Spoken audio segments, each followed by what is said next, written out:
Hello and welcome to the channel. In this video, we will see how to use PostgreSQL with NextJS 13.4. We will install and set up a package called PG, which will help us connect Next and Postgres. We will then build a simple CRUD application with the help of which we will see how to send queries from NextJS to the database and manage the responses to those queries. So let's get started. Here I have already installed the NextJS 13 app along with Tailwind CSS. I will now install the PG package by running npm rpg.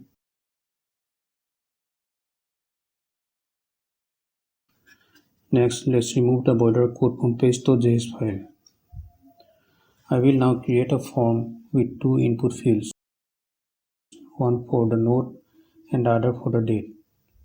The title will be add node and input type will be text.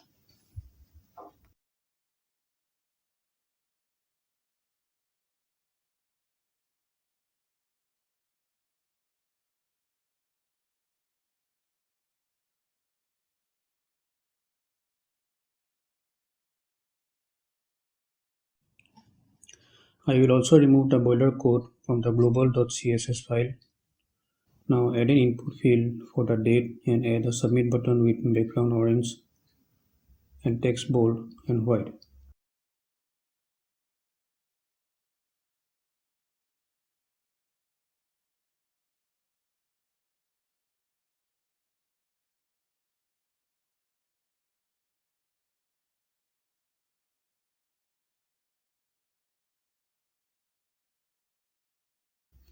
Now go to next.config.js file and set the experimental flag for server actions to true.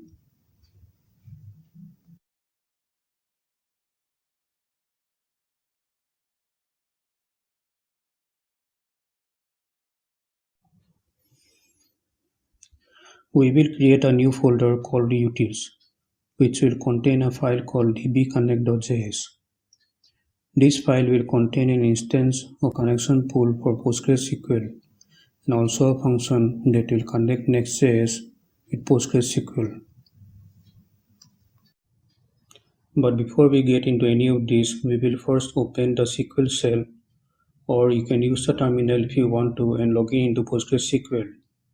I will be using a pre-existing database called text, but if you want, you can create a new database by running the query create database and a table name. Now connect to the database with /c and then the database name. Next, create a new table called nodes, then within brackets, and in the next line, the first column will be ID, big serial, and the constant not null, and this will be the primary key. Then a column for to do variable character of maximum character 200, also not null constraint. Finally, a date column for variable character 12 and not null. Then close the bracket, put a semicolon, and press return. The table is created. Now back in the VS Code, create a .env.local file in the root directory. Here I will create all the Postgres and memory variables. The first one will be user underscore name equal to Postgres, or as for me it is Postgres. Then host underscore name equal to 127.0.0.1, the IP address of the local host. Then db underscore name equal to test, the database that I have created using SQL shell. Then db underscore password. This is the password that we have set as super user password during installation of Postgres. Then the port number, which is the default port number of 5432. Now go to dbconnect.js file and import pool from PG. Then create a new instance of a connection pool for Postgres, which I will export. So export const pool equal to new pool. Now insert all the environment variables required for connecting to the database. First, the user process.env.user underscore name, then host name, then database process.env.db underscore name, then the password process.env.db underscore password, and finally the port. Now I will create and export a default function dbconnect. This function when called will connect NextJS to Postgres. Pool.connect initiates a connection to the database using a connection pool. If there is an error, return console error in connection.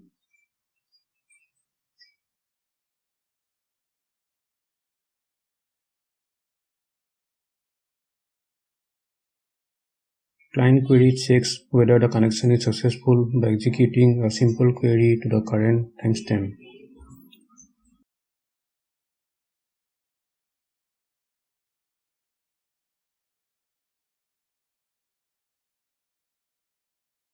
Then call release function. After the query is executed, this function is called to release the connection back to the pool. This ensures that the connection is not kept open and can be reused by other parts of the application.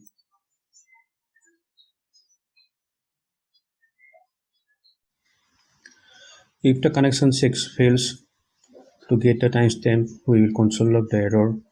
Finally, on successful connection, we will console log connected to the database along with the current timestamp by using results.rows.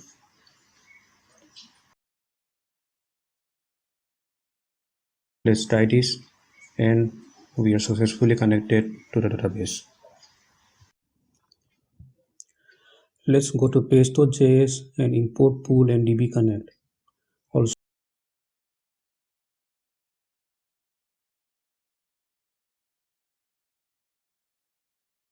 import link from next link and redirect from next navigation.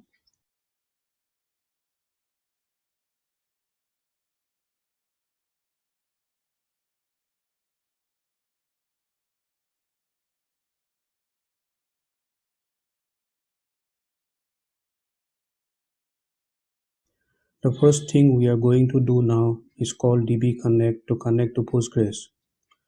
Then we will declare a function to create a new node, which is a server-side function. So we will have to declare the use server directive. Then declare node and data variables, date variable. Let node equal to data.get node, which is the name given to the node input field,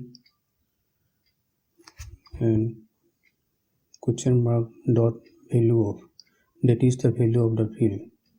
Similarly, let date equal to data.get date question mark dot value of parentheses. Then set up a try catch block. In the try block, we will send a query using pool.query method to insert data into the table. The SQL query is insert into node within bracket node comma date values $1 comma $2 within brackets return star. The node and date are the column names. $1 and $2 are placeholders for values of node and date, and the values are provided using an array. Return star returns the newly inserted row after the insert operation is complete. Then comma and the array of values of node and date. If the node is successfully saved, the results will be console logged, and in the catch block, if there is an error, we will console log it and send a response status of 500. Finally, we will be redirected back to the index page. Now we will call the create node function using form actions. We will be using form actions as we cannot use on-sense event listeners in server components. Then now let's go to the browser and create a node. The node will be connected to the database and then the date. Then click on the submit button, and if we look at the terminal, the node is being saved. Now to read and display the nodes, we will fetch the data from the Postgres database. Declare an object const data equal to await pull.query. The pull.query method is used to send the query select star from nodes. This will fetch all the nodes from the node table, and then const result is equal to data.rows. Why data.rows? Because all the nodes are stored in the rows array in the data object.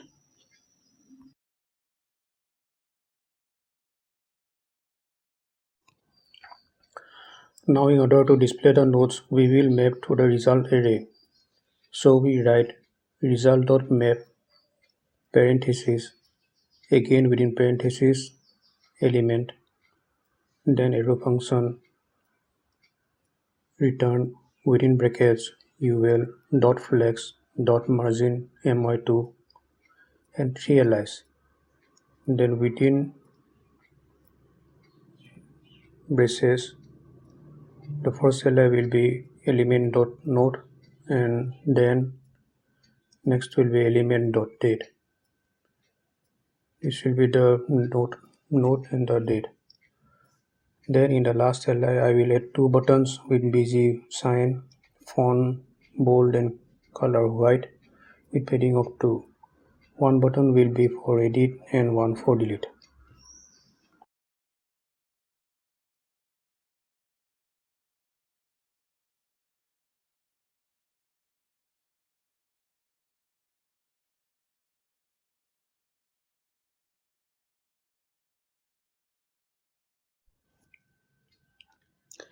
Let's save the changes, and if we look at the browser, we will see that the nodes are being displayed. Now to make it more presentable, I will center the text in each of the LIs and give each of them a specific width.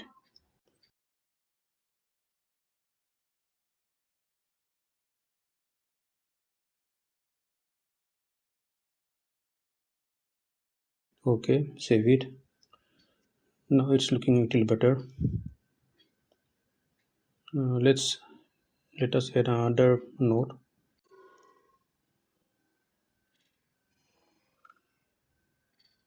Okay, everything seems to be working.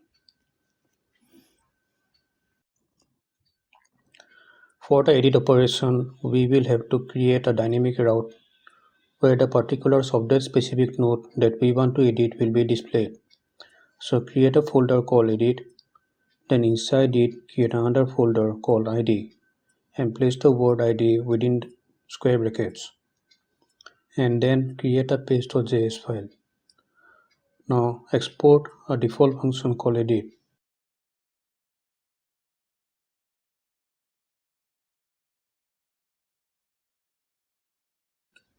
This function will return a form same as the add node form. So I will just copy it from the index page and paste it here. Now let's format the document and save the file. What we are going to do next is to send the ID of that particular node we want to edit in the URL as params. So in the index page, we will wrap the edit button with link text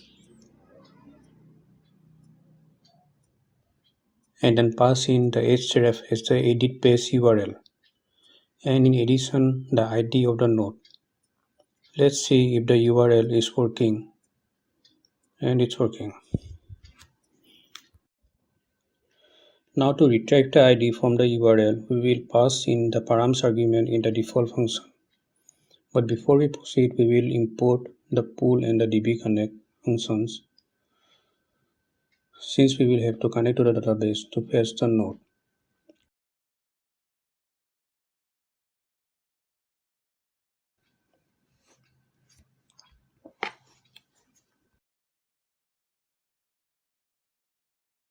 Then call the dbconnect function and retrieve the ID from the URL.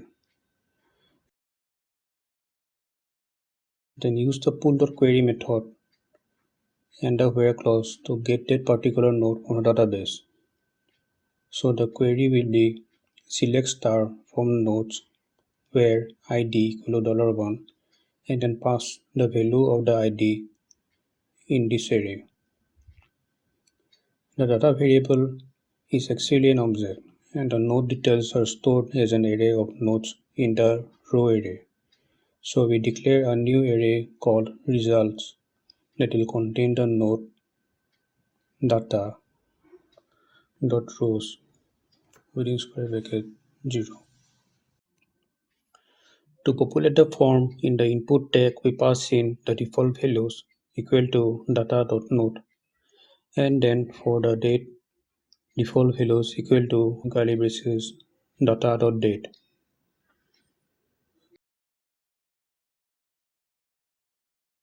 Sorry, this should have been result.node and this one result.date. Let's save the file. Okay, the form is being populated. Now to update the node, we will declare an async function update node. The function will be the same as the add node function, except the SQL query will be different. So first we will have to declare the use server directive, then let node equal to data.get node, which is the name given to the node input field value of, that is the value of the field. Similarly, let date equal to data.get date dot value of parenthesis. Then set up a try catch block. In the try block, send the query using pull.query method to update data in the table.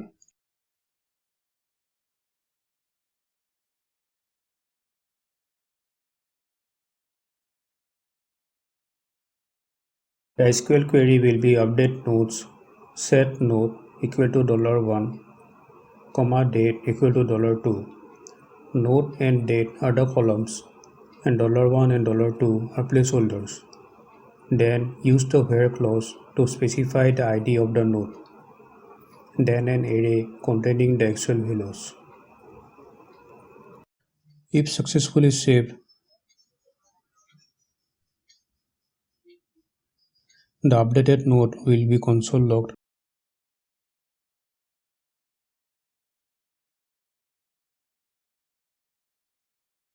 and in the catch block if there is any error it will be console logged. Finally, we will have to redirect the app back to the index page. Let's try it out now.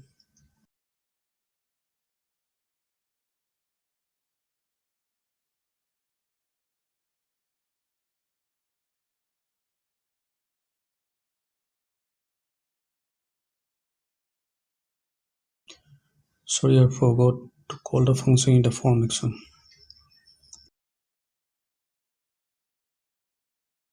Try it again and it's working. For the delete operation, I will go to the index page and create a function that will use the pull.query method to send the query to delete a particular record.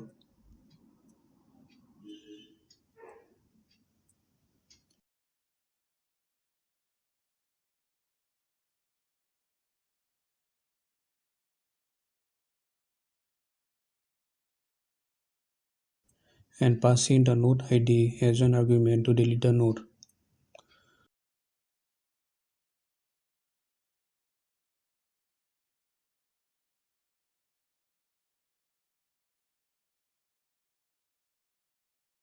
Then run this query delete to do where ID equal to $1 value ID, then redirect to the index page.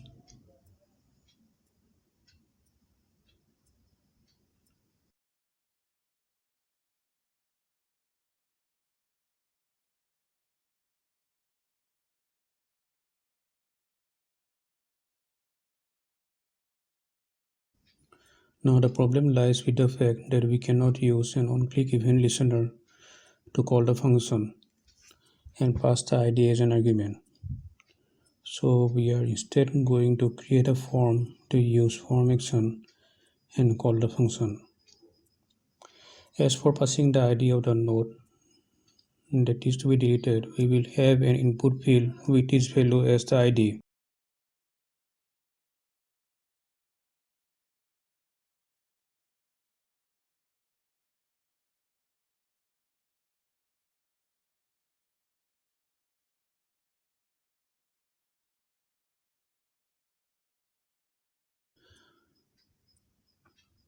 This looks a little ugly, so I will hide the input field. Now it's looking a little better.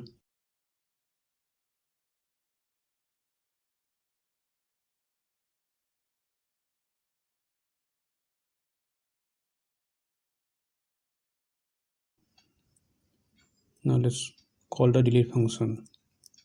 Try it and it's working.